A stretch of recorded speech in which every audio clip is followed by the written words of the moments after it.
The UN Committee Against Torture released the conclusions following a hearing with a Vatican delegation, praising some aspects and criticizing others in implementing the Treaty Against Torture.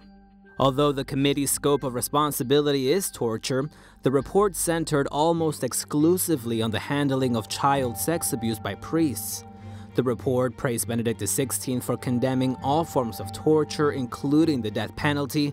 It also had positive words for the Commission for the Protection of Minors that Pope Francis created, calling for greater transparency and accountability. The committee also commended the Pope's statement on the Vatican handling of the sex abuse crisis. No vamos a dar un paso atrás en lo que se refiere al tratamiento de estos problemas y a las sanciones que se deben poner. Al contrario, creo que debemos ser muy fuertes. Con los chicos no se juega.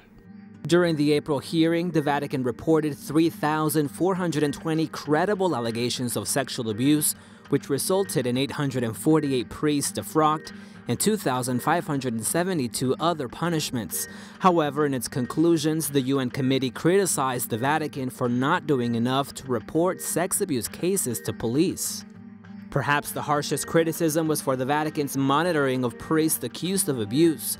The report cited instances of priests continuing to abuse children after they, quote, were transferred to other dioceses and institutions where they remained in contact with minors and others who are vulnerable. It also called on the Vatican to fully and fairly compensate victims of abuse. In a statement, the Holy See's permanent observer mission to the United Nations denounced the assumption that sexual abuse by individuals was a form of torture, calling it misleading and counterproductive. They added that this assumption is not supported under the convention. The statement also questioned the notion that all priests are under the legal jurisdiction of the Vatican, saying the Treaty Against Torture applies exclusively to the small Vatican City state. However, the Vatican said it would give serious consideration to the committee's recommendations dealing with reporting abuse to police, transferring accused priests to avoid punishment, and compensating victims.